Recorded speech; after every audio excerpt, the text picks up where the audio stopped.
I play music loud, and my that, that was another problem with my exes. This bitch didn't like loud music, and I'm like, well, no, why you date black people?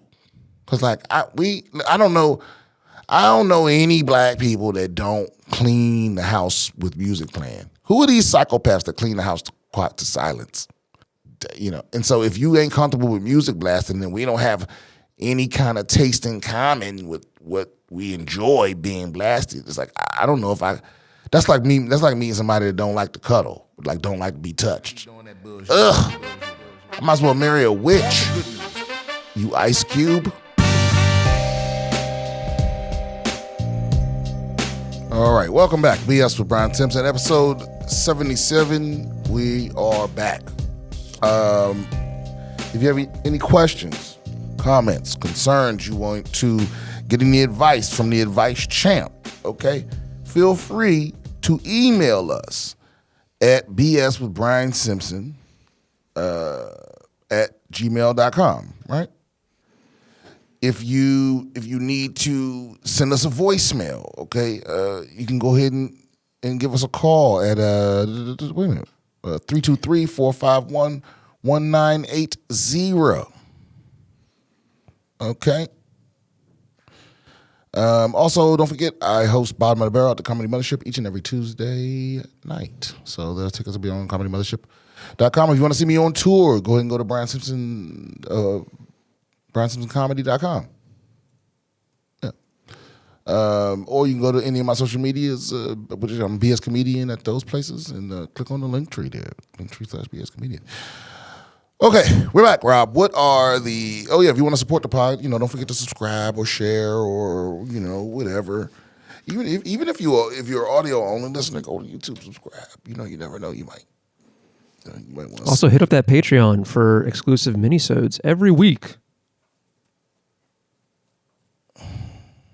Also, completely ad-free and uncensored episodes. Yeah, facts. Okay, so... yeah, just finished recording my hour for Netflix at the Comedy Mothership. Everything went great.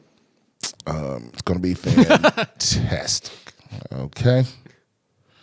I don't know when it's going to come out. All post-production stuff has to be done and so on. So, got to pay people for songs and color correct and all of that shit. So. I got some questions about the process, if you don't mind. Yeah, what's that? How long have you been working on the material that ended up in your hour? Oh, it's been various amounts of time. It's like some of those jokes are like 10 year. A couple of them are like 10 years old. Some are like 3 years old, and some of them are like a year old. Or even that, or like some of the premises were started years ago, but then I didn't, but I couldn't make them work, and then I didn't start working on them again until, a couple years ago, and then I didn't get the finishing piece until 6 months ago. It's like, because it just varies. How long have you been working on that particular hour? Because I think a lot of people don't know that when a comedian does an hour, it's like, it's not just assembling jokes in order. Like you have peaks and valleys, and you bring things around. It's a whole product, So I've been working on that particular hour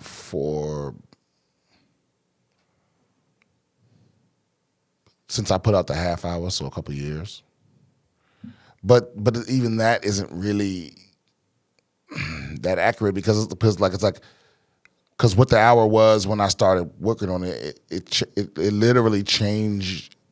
It literally changed a week before I shot it. Mm-hmm. You know what I mean? Like, it's always changing and being tweaked, and new tags and all this other stuff. And then and the real cute part is now that it's done, I'm going to have a bunch of better ideas. That's just how it works. Yeah. Better ideas for those bits. Yeah, right. Other angles, other takes, other tags. They're going to come pop into my head, or some genius asshole is going to share them with me. You know, it's a little homage. I think some of the more prolific comics would be like, yeah, just so you know, you could have said that. You know, right? It's like somebody running by and slapping you with their dick and running off. And what do you do with that? Nothing. You just Anything? Nothing. suffer. Yeah.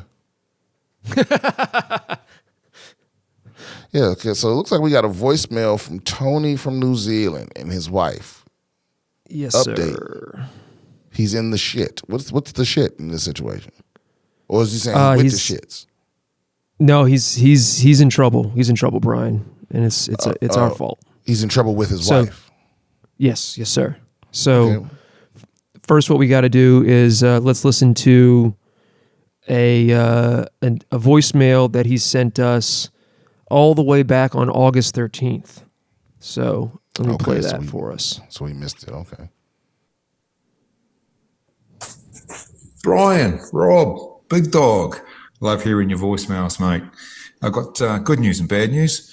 The bad news is that the only way that you guys are going to get on like Big Dog wants and have your happy little picnics and barbecues or grilling, whatever you do over there, is for Brian to be wrong and the aliens to actually be true and come and invade us, and then America will get together and you'll all be happy family and save the world. But the good news is for the rest of us, that already happens, mate, because no matter what happens out here, like you might be feeling a bit titchy and you've gotten to an argument with someone else in New Zealand who's of a different culture or background or ethnicity or whatever, and then you'll see an American walk by and you, fucking hell, another big mouth yank, and we hug and walk off. We all have a great time and we can all bond over how much we dislike America. I think probably a lot of the world does that, except you guys, of course. You guys are great.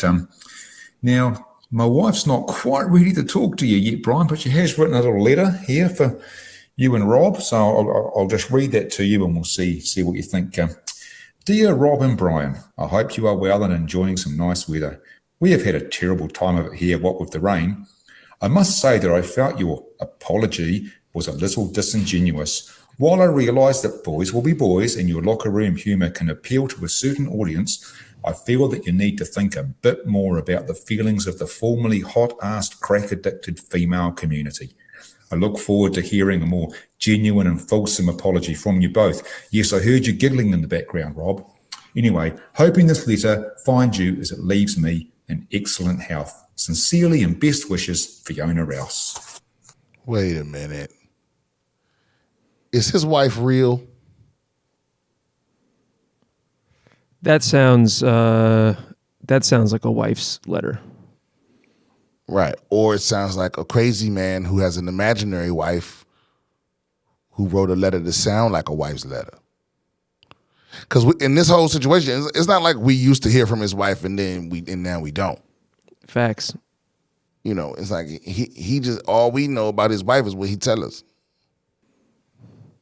Yeah, that's true. Unless she's on this second voicemail. Is that what you're saying?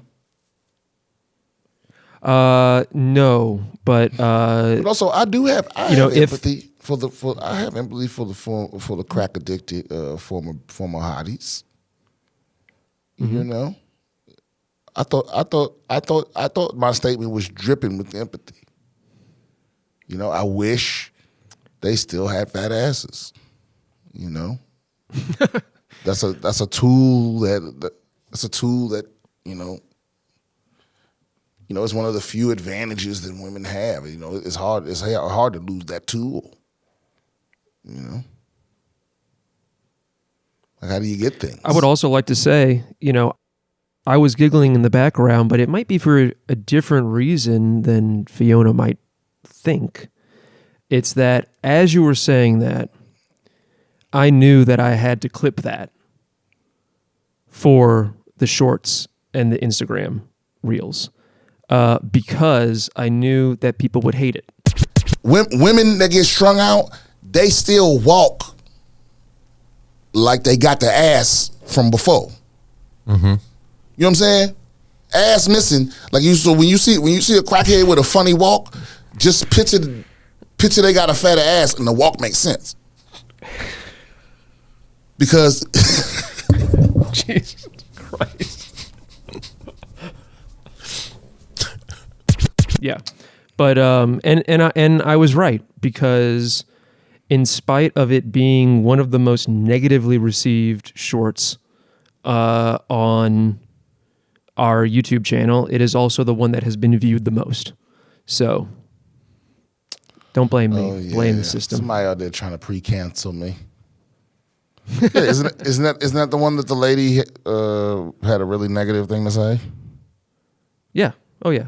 Multiple people had really negative things to say about it. So would you like to take this opportunity to apologize to Tony's wife, Fiona, or I feel like you've made your point. Did she lose her ass to crack? It sounds like she might have lost her ass to crack. I'm sorry. You know what that is? I didn't think that any of my viewers would be formerly fat ass crackheads. Yeah, I guess you're right. I guess I do have to think about that. Like, they could hear this, you know? It's those Obama phones. See, they shouldn't even have that level of internet, you know? Homeless with 5G, that's crazy. 4G, 2G at best. They're in New Zealand, so I don't think they got the Obama phone.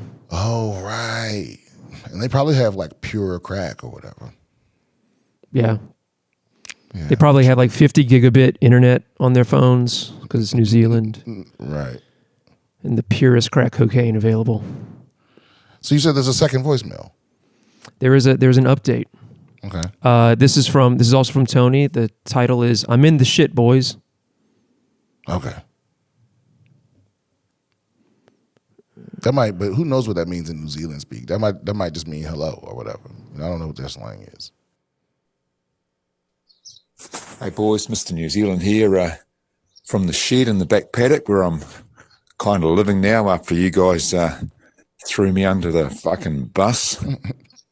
How did it come to this, you wonder? Well, let me tell you. A couple of weeks ago, sit down with the missus, listen to episode 75. Come on, babe, you're going to love this.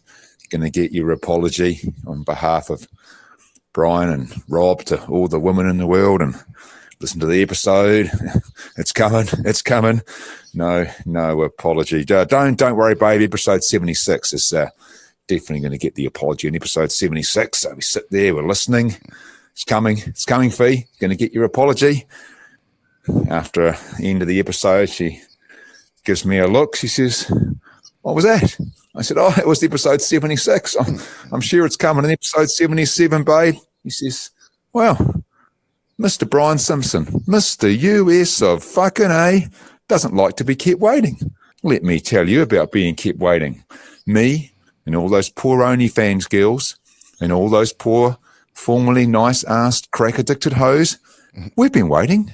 We've been waiting for 2 fucking episodes for our apology from Mr. Simpson, and I don't think we're going to get it, Tony."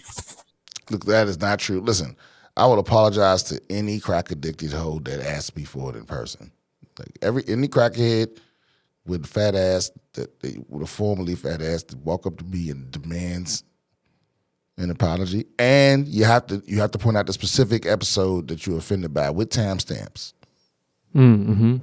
You know, just for my convenience. But yeah, of course, I'm sorry. But maybe I'm not sorry because I like hearing Tony in distress over there. I don't know, Fee. I don't know. I mean, I could say the words, but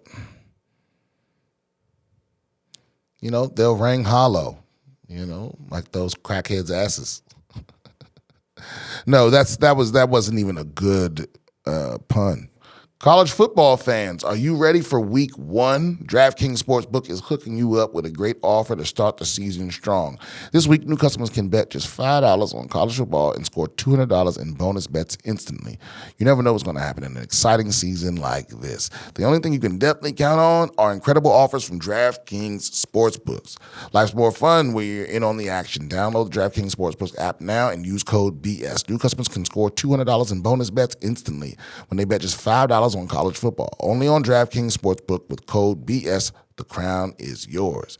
Gambling problem? Call 1-800-GAMBLER or visit www.1800gambler.net. In New York, call 877-8-HOPE-NY or text HOPE-NY 467-369. In Connecticut, help is available for problem gambling. Call 888-789-7777 or visit ccpg.org. Please play responsibly. On behalf of Boot Hill Casino and Resort, Kansas, 21 plus, age varies by jurisdiction, void in Ontario. See dkng.co/football for eligibility terms and responsible gaming resources. Bonus bets expire 7 days after issuance. Eligibility deposit restrictions apply. Cocaine sharks may be feasting on drugs dumped off the Florida coast. Really?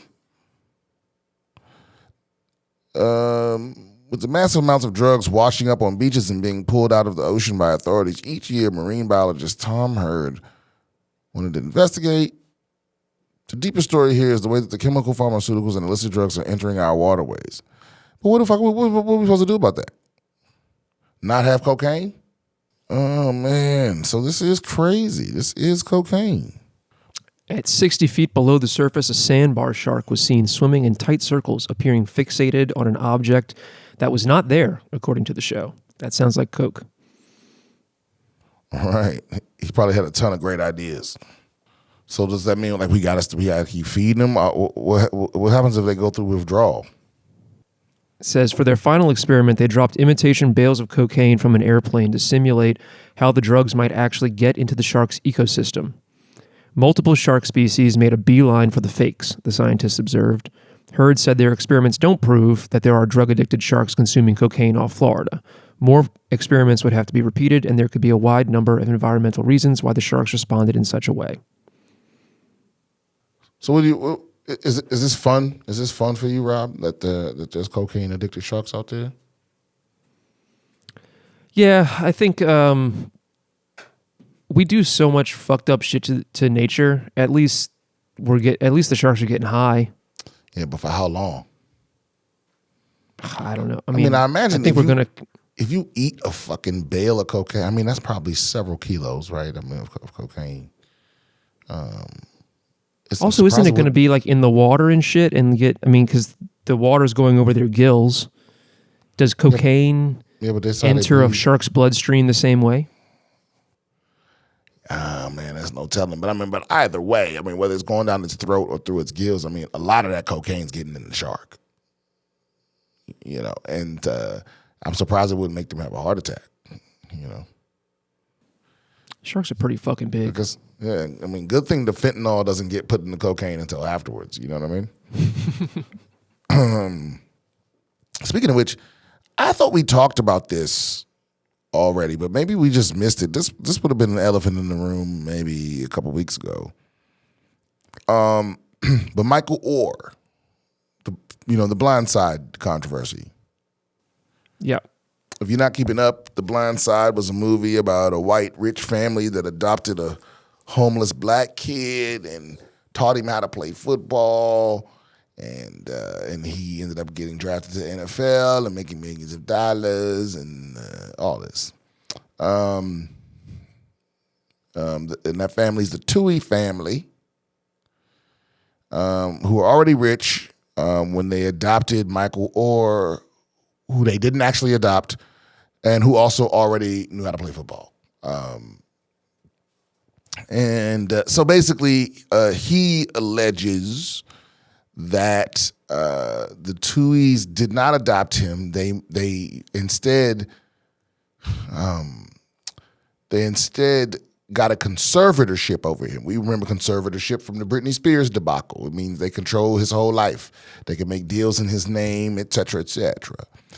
Now, he already knew that he signed up to a conservatorship, but he, being ignorant, thought that the conservatorship was him being adopted, right? And he didn't find out until recently that they never actually adopted him, that the deal they set up paid them and their biological children all a cut of the proceeds from the movie and gave him nothing.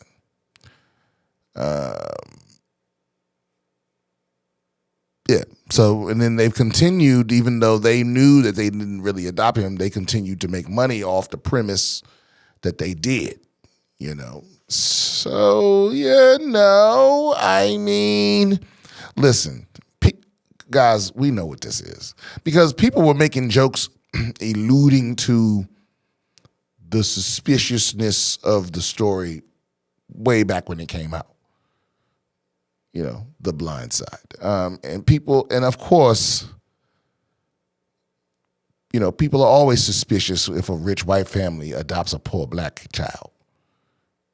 You know, now they also happen to be boosters at Ole Miss, where Michael happened to go. Now, he was a 5-star recruit. I mean, he was already well sought after before he moved in with them. And listen, and for some of the people don't believe the notion that maybe they only adopted him so he would go to Ole Miss. But let me tell you something. A lot of these boosters are crazy than a motherfucker. You know, especially when it's one of these towns or places that doesn't have a professional team. You know, towns like that in the South where all they have is a high school team. Everyone in the town is obsessed with that team, including the older people. And there's always a rich person that, like, you know, the boosters are people that raise money for the school or give money to the school. You know, these are like super fans of a high school team and super fans of a college, and you know, so they're involved, and it is not even close to beyond the pale for a booster to go so far as to adopt a kid or trick a kid into thinking they're being adopted so they'll play at their school. If he was that dude for real, they thought, oh, this guy's going to win us some championships. Yeah, they do that shit. They buy trucks, they buy houses, they buy all kinds of shit. Yeah, I mean, and listen, it's not beyond feasible that the Tui family had good intentions and blah blah blah blah. But the tricky part, the suspicious part, there is, okay, why did you use a conservatorship instead of real adoption?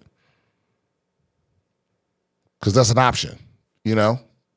Why did you use a conservatorship and convince him that it was adoption rather than just adopt him if you had pure intentions, you know? Why did you find it necessary to make deals on his behalf and then sign a deal that gives you money and not him for you selling his story? Right? Why did you embellish the story to so here's the other thing too. And the movie made him look dumb. You know, which kind of affected his career in a way he claims. But they definitely owe the man some bread. I mean, that's shady as fuck. You gonna write a movie about my life and cut me out the deal and give your kids some of the money? That's crazy. So they still to this day call him their adopted son. According to this, how do you say their name? Tui? That's how Tui I'm saying children? It. Yeah. Were paid $225,000 each in addition to 2.5% of the movie's defined net proceeds, which, you know, everybody knows about Hollywood accounting, so who knows what that 2.5% is worth. But it's not worth nothing considering that the movie was made $309 million in box office, not counting streaming, windowing. Yeah, I mean... This, you know, because I'm biased against old rich white people, you know, so I can't give a clear, gun to my head. If I had to choose who's lying here, I'm gonna say the Tui's are lying. You know, now obviously it's all gonna come out in court. I'm hesitant to just jump on and pick sides because, you know, ooh, that feels so bad when you're wrong later. But it's looking like the Tui's are full of shit. You know, they definitely couldn't put me on a jury. Did you know people who were recruited? Obviously not in this manner necessarily, but did you know people growing up who got involved with like boosters, all this stuff, shit. Like boosters and shit like that? Oh getting recruited by multiple schools? It's always the kid at the school, you know, that. Where it's obvious to everyone that dude's gonna go to the league or at least go to a D1 school.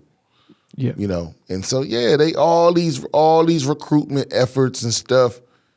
You know, they all skirt the rules because that's the thing. That's the thing is like the boosters. So another thing that the boosters get involved in is they can. You know, you're not allowed to accept gifts or get paid. You used to not be able to. Mm-hmm. So they would get the say the booster like owned a car dealership. Well, they would, obviously the coach can't go, I'll give you a car if you play for us. But the booster can. The booster can go, a car just arrives at your mama's house. You know what I mean? Mm-hmm. That type of shit. So, yeah, I've seen a few people. I mean, I wasn't friends with these people, but I've seen it happen. I've seen a few people. It's like all of a sudden they dressing better. And all of a sudden they're like, I'm going to Ole Miss. You're like, okay, yeah. What do you think about the people who suggest just allowing schools to pay college athletes? Well, I don't think that's what's happening. You saying what do I think about people that no. advocate? Yeah, some people are advocating for that change to be made, where they say, look, these student athletes make a ton of money for these schools, and most of them don't make it to the league. Like, that's always been the carrot, right? Which is like, look, you go play for Ole Miss, you go play for LSU, you go play for USC, et cetera, and you have a chance to make it to the NFL, and that's where you get your payday.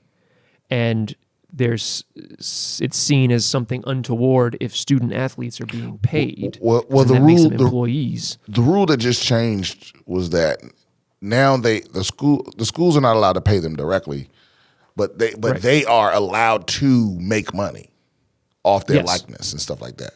Yes. And maybe they get a cut of the jersey sales. I'm not sure about that either. But I'm for that in principle, but the problem would then be this. Not every student athlete is bringing in the same amount of revenue. They're superstars on the team. Mm-hmm. So do they get more than everyone else? See, that you have a hard time. So then you have to get into everybody negotiating contracts. And college rosters are significantly larger than pro rosters. So then you have to come up with and obviously just because the solution is complicated doesn't mean that shouldn't be the solution. But they have to really figure that shit out. They don't want to though. They've been making money off black athletes for a long time. It's just exploitation, plain and simple. And because what the fuck is the NCAA? What is that? Who is that? They get the same, $1 billion contracts, not the same exact ones, but they get very lucrative broadcast contracts. Mm-hmm. And for the longest time, the players get none of that money. I think the players need to get some of that money. Do you think that that college athletes should have a union or something of that nature? Yep. I mean, I think that's the only thing. That's the only thing they can do. But but again, it would be so difficult for college athletes to organize. Because they're all different divisions, they're all different states, they all go to different schools. Like you said, the competition is fierce, and they're all just a few years away from going to the league and making money anyway. So it's like, for that to work, the people with the most potential earning power would have to all be on board. And you're talking tens of thousands of athletes, student athletes, all on the same page when they 18 and 19. I don't think so. And so many of them just want to play. I mean, because think about how you were when you were 18. If you were a top prospect for college football, a lot of them, all they have in front of them is they want to play for a major program. They want to go to a D1, and that's enough, and they'll make sacrifices for that. Yeah, man. What I would do is if I thought we was on our way somewhere, I would wait till we got to the bowl game, and then I just wouldn't play in that. Sit in on the 50-yard line until they pay us. Oh no! I wouldn't stop them from playing the game, but I would make sure that if I was that big star that everybody was depending on, I would just not play. Yeah. Have you seen BS High on Max? A documentary about the Ohio school. Well, it's not BS real, High. but yeah, it's about I forget the guy's name, but he was a coach who made a fake school called Bishop Sycamore. Oh, which is sort of yeah. like a Last Chance U, but for high school students. But some of them weren't high school students. Right. And did he not realize this? No, he's a scam artist. He's a total fucking scam artist, and he was using like the quote unquote. I put students in air quotes because there wasn't an actual school, but he was dangling the carrot in front of them that, hey, come play for me. You can play against AMG. You'll be on ESPN. You can get some varsity tape. Then you can use that to parlay yourself onto a D1 squad, yada, yada, yada. But meanwhile, what he was actually doing was he was committing identity theft, and he was taking out mortgages and credit cards and shit and loans in their names with their Social Security numbers. But, I mean, these kids were desperate, you know? So they would do anything just to get the opportunity to play on a national stage like that, and he took advantage of that. Documentary's good. Strong recommend for the documentary. All right, I'm gonna fuck with it. If you want underwear that's gonna make your dick look great and feel amazing, you've got to check out Sheath underwear. Here's how it works: there's one pouch for your dick and one pouch for your balls, so everything isn't all mashed together all day. Created by U.S. Army Sergeant Robert Patton, Sheath was made to withstand the heat of the Iraqi desert, so you know it'll keep you cool while hitting a treadmill at your air-conditioned gym. I personally use Sheath. I've replaced all my underwear with it. I don't. Again, I wish they would make the dick pouch a little more girthy, you know. But I love the balls. I love not having my balls up against my legs, and I will advocate this forever. It's hard to talk to everyone about their balls, so. You know, I'm converting as someone every week. I'm switching somebody over because it's one of those things that you don't know you need till you have it, and you're like, oh man, why was I doing this the other way? I would show you guys, but my dick is in a pouch. I mean, my balls are in the pouch right now. My dick looks and feels amazing, and yours will too. Stock up on Sheath underwear and give those crown jewels some airflow. Okay. Go to sheathunderwear.com and use code BS to get 20% off your first order. Plus, Sheath Underwear's 100% money back guarantee. That's sheathunderwear.com, promo code BS. Get Sheath Underwear, support the show, support your balls. Oh, we got an update on this story? Officer who put woman in police car hit by train didn't know it was on the tracks, defense says. What? Oh, yeah, this is pretty good. A Colorado police officer accused of putting a handcuffed woman in a parked police car that was hit by a freight train did not know the car was parked on the tracks, the officer, the lawyer says. That's still manslaughter, bruh. What you talking about? Also, how did you not know? I mean, because you can't say you didn't know the whole time. Because you sure the fuck knew when you ran away. Do y'all remember this? You remember this video? We can play it for the people. Yeah, a while back, I want to say it was last year. A police officer pulled a lady over, and the police officer parked on the train tracks, and then they pulled her out of her car and put them in the back of their car, and then realized a train was coming and just ran, and let their police car get hit by the train with this lady in the back seat without even trying to help her. You know, and if you can watch the video yourself, and you decide whether they had time to be heroes or not. You know, I've gotten a little softer on because I know every cop ain't a bad cop. I know that like it's cool to be like all cops are bastards or whatever, but that's not true, right? Some of them are just like because I watched both. I watched YouTube channel. One is called Audit the Audit, and it's where they catch cops doing, you know, they catch cops doing fucked up shit or whatever. And I found another one yesterday. I found a few more since then where like some of them with like these cops are being caught being corrupt. Like when a cop pulls over another cop, that type of shit. I saw one yesterday where like they pulled over their police chief because he was drunk. He was fucking wasted and driving crazy. And they pulled him over, and it was like this whole tense thing between the two cops about whether they needed to turn off their body cams and all this other shit. You know? And then I've seen other ones where it's like, oh, this cop was totally in the right. Like the one, you know, because this is where you lose me. I saw a video came out yesterday where a cop, he shot a lady. I think she wanted to commit, because he stopped her and she was on the wrong side of the road. She was driving on the wrong side of the road. And he pulled her over and he seemed to be wanting to help her. Like, hey, but what's going on? You on the wrong side of the road? Like, are you okay? Like, what's going on here? And she pulled a gun on him. He fucking shot her. Damn. You know? And it's like, what else are you supposed to do in that situation? You know, because even then, some people were like, well, he could have tased her. Like, shut the fuck up. You can't what are you talking about? If somebody pulls a gun on you, you know, tasing them ain't gonna necessarily save your life. You know? Correct. Especially when you trying to help that person. Like, because he didn't escalate the situation. All the stuff you see shitty cops do, he ain't do none of that. He came over there with empathy, concern, blah, blah, blah, and then she pulled out a gun and he, you know, his reflex, bang, bang, bang, bang. And he was fucked up afterwards. Like, he's still on the tape crying, you know.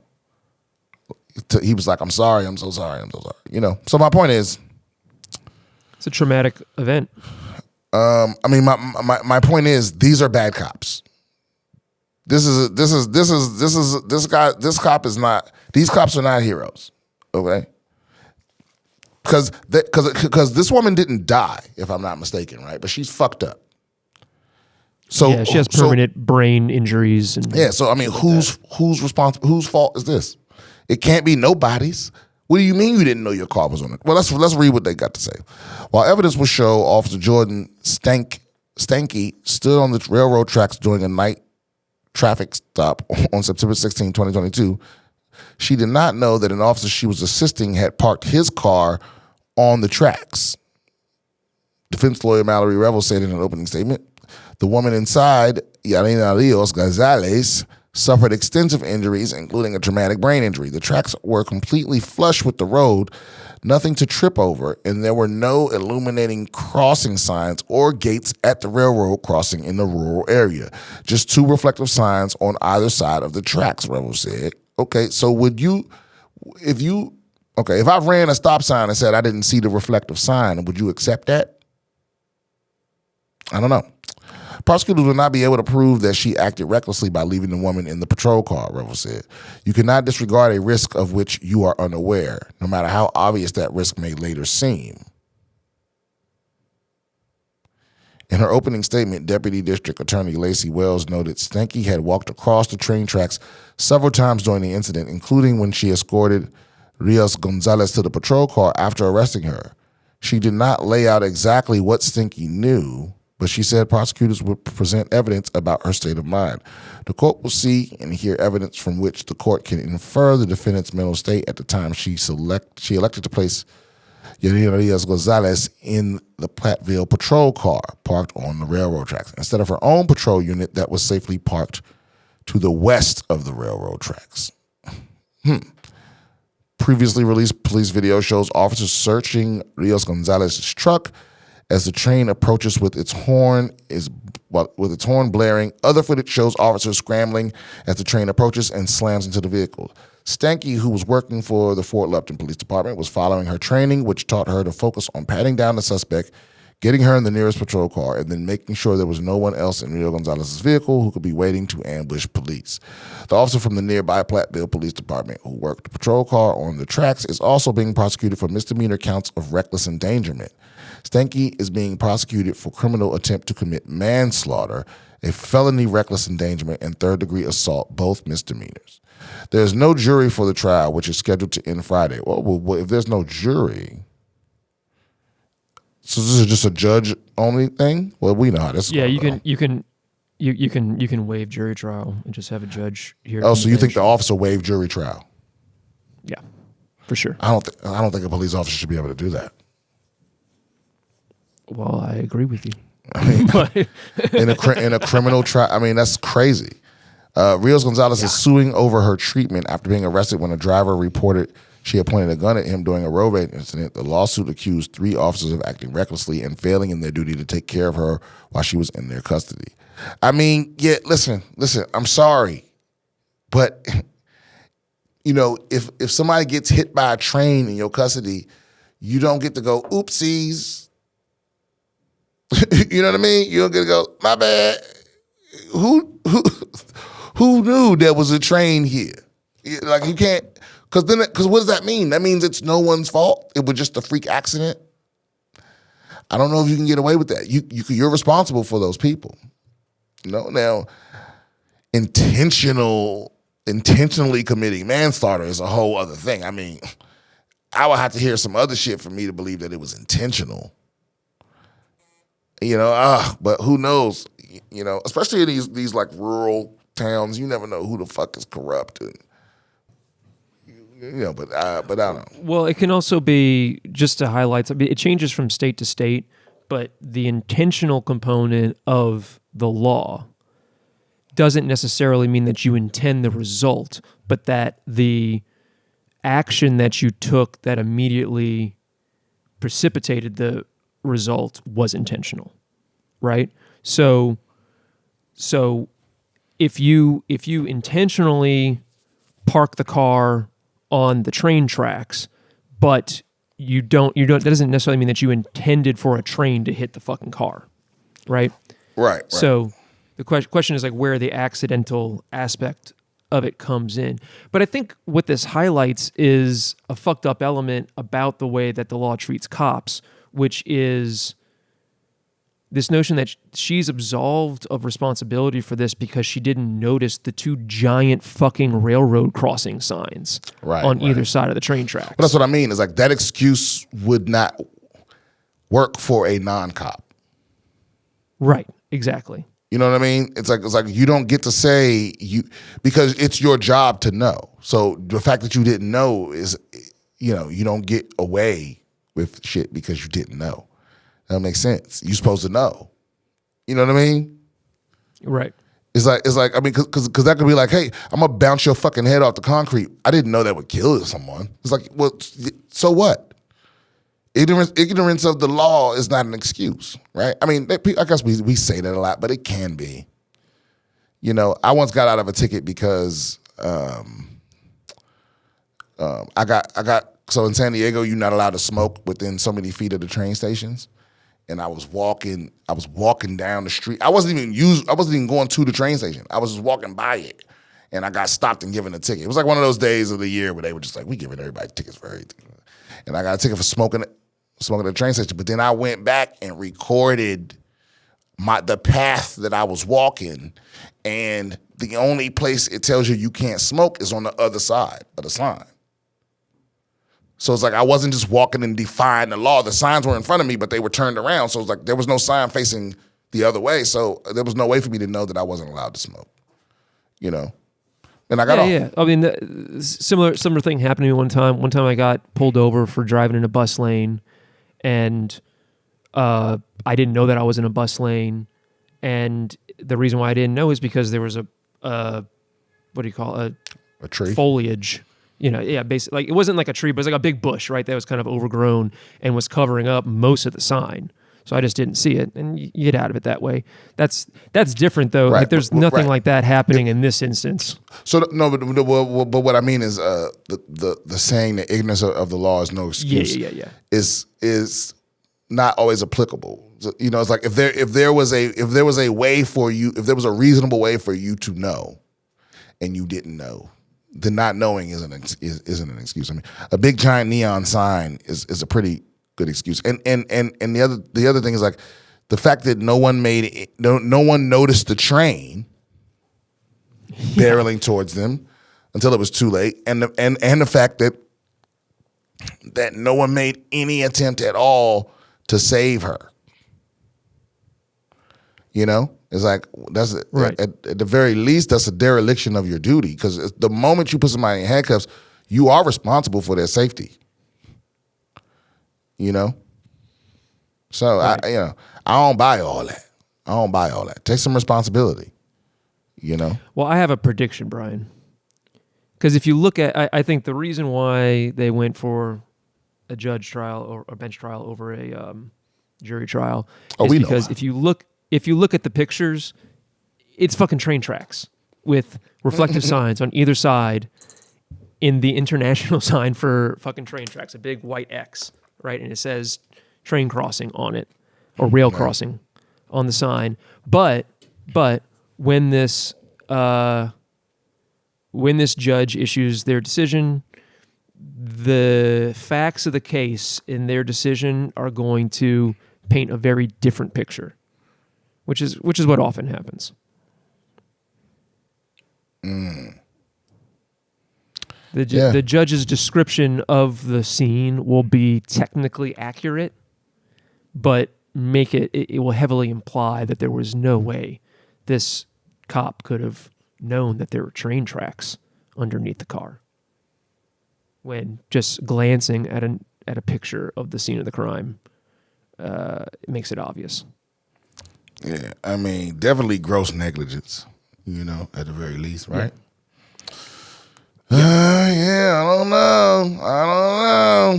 know. They're also going to split it where it's like the cop who parked the car there, well, it's not his fault because he didn't put the woman in the car.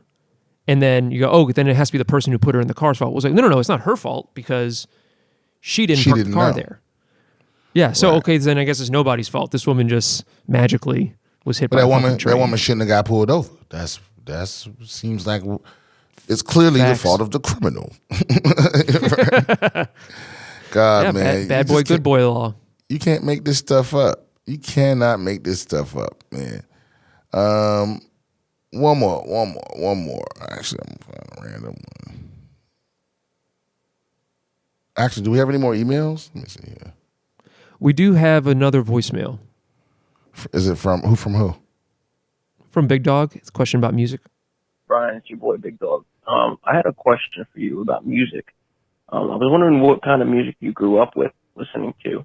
What was the first album you ever listened to? Did you like jazz, blues, rock and roll, punk rock, hip hop, R&B? Yeah, let me know, man. I love listening to new music. So any references would be cool. All right, take it easy, bud. Bye. Well, it's hard to say what the first album is I ever listened to intentionally. But I think I started intentionally listening to music in late middle school, early high school. So so I guess the first album I ever owned, because I stole it, was Fugees' The Score, which is still classic album. It might have been The Roots' Things Fall Apart. Because I think those came out around all in the same year. So no, it was the year before. So Fugees' The Score, and then Tupacalypse Now.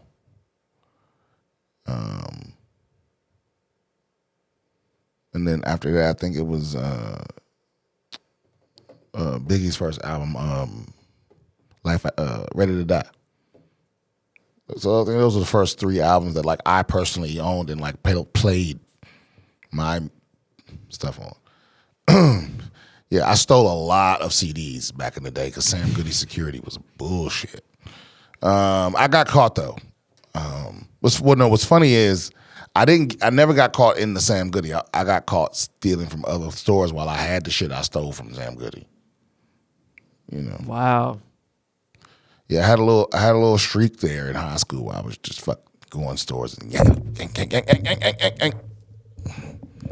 And I didn't know the rules. I didn't know they wasn't allowed to chase you because when I got caught, I didn't run. If I had known that, I would have fucking took off. Yeah. Yeah. I used to steal anime from Suncoast Video. Yeah. It was so thrilling. It was expensive, man.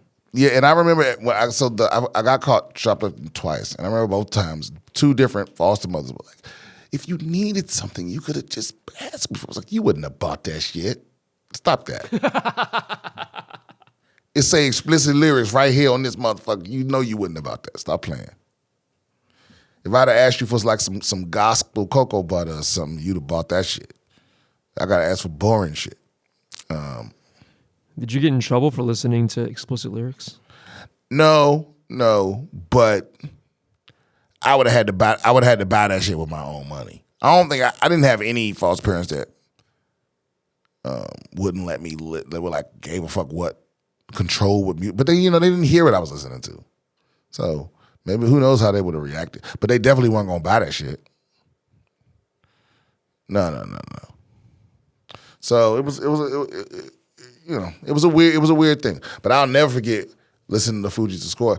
I still think that's one of the most classic. Like it's a perfect album. The score, yeah, from start to finish. It's one of the best albums in history ever made.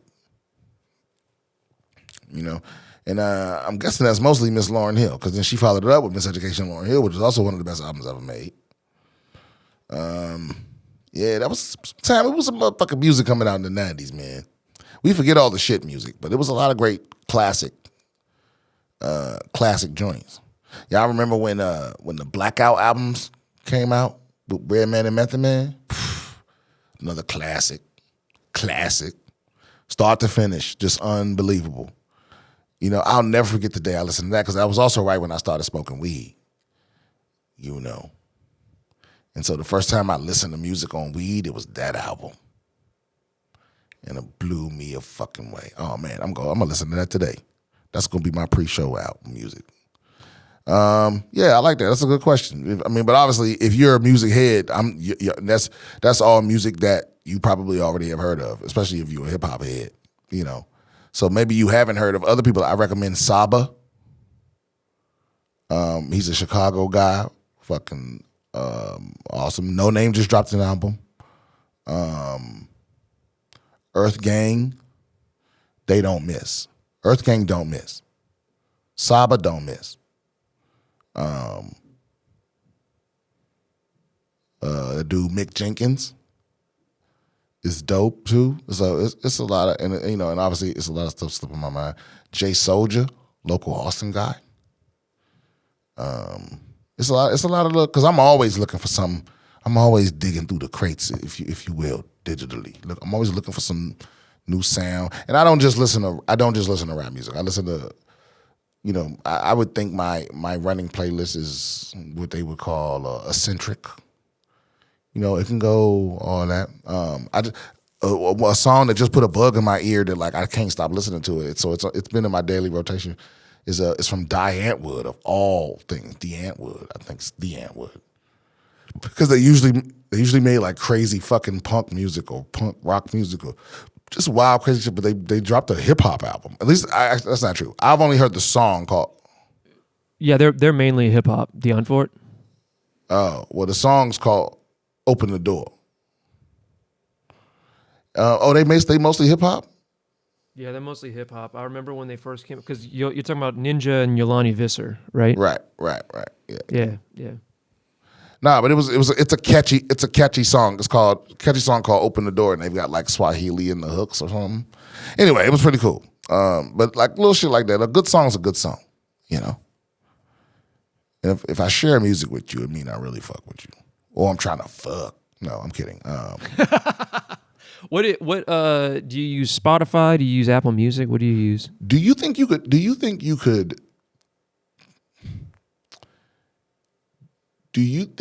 could tell whether you wanted to date someone based on the music they sent you? And like you send them music, they send you music back. You exchange 10 songs. Do you think you could decide whether if they're even worth dating based on those 10 songs? No. No? I couldn't. No. Now you see them, and you've seen them. You already know if they're attractive to you. Like y'all exchange numbers, and in the first text they send you a song. What I'm saying is there a combination of songs you could be sent to be like, you know what? There's no point in us going out. You have terrible taste. Possibly.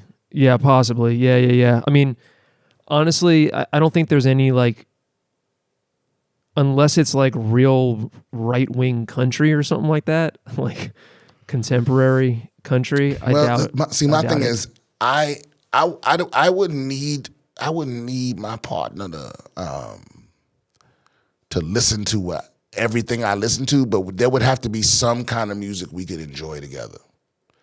Cause I play music loud, and that was another problem with my exes. This bitch didn't like loud music, and I'm like, well, dog, why you date black people? Cause like I don't know any black people that don't clean the house with music playing. Who are these psychopaths that clean the house to silence? And I need music for everything. Like if I'm gonna get anything done, I need music playing. And preferably through the whole house. That's just how I grew up. When it was time to clean the house, everything was done, but it was music blasting through the house. And everybody had a task. And we all knocked it out. And so I can't. And so if you ain't comfortable with music blasting, then we don't have any kind of taste in common with what we enjoy being blasted. It's like, I don't know if that's like meeting somebody that don't like to cuddle, like don't like to be touched. Ugh, I might as well marry a witch. You Ice Cube. Could you tell that from like a 10-song playlist though? Because, if somebody were to look at my 10 most played tracks or something like that, they're all going to be metal, but that's not all I listen to, So like if my wife were to just look at that, there wouldn't be any overlap, but we do have some overlap. No, because I'm not talking about listening to your top 10 tracks. I'm talking about these are tracks that you're intentionally sending going, I think you'll love this. Like this is Oh, okay, yeah, you can definitely I'm sending tell. these tracks. It's like think of it almost like a Tinder profile, but it's just music. It's like this represents me. Because also it's like I put it to you like this too. So you've been with your wife for how long now? 9 years. 9 years. I bet you can be in a random place and hear a song you never heard before and go, oh, she would love this. 100%. Right? You know what I'm saying? So it's like, and so that's the other side of it. It's like if you send me a song like, oh, you'll love this, and I don't. I'm like, it's almost like somebody giving you a gift where you're like, why the fuck did you think I would like this? I see what you're saying. You know what I mean? It's almost like there's a disconnect there where it's like, oh, you aren't, and maybe, I threw the number 10 out there, but maybe there's a more nuanced or even a more complex version of this. Maybe it needs to be more than 10 or whatever. But what I'm saying is something is being conveyed when you send a song to somebody. And right. If you don't like that conveyance, whatever's coming across, whatever's being communicated, it can be off-putting.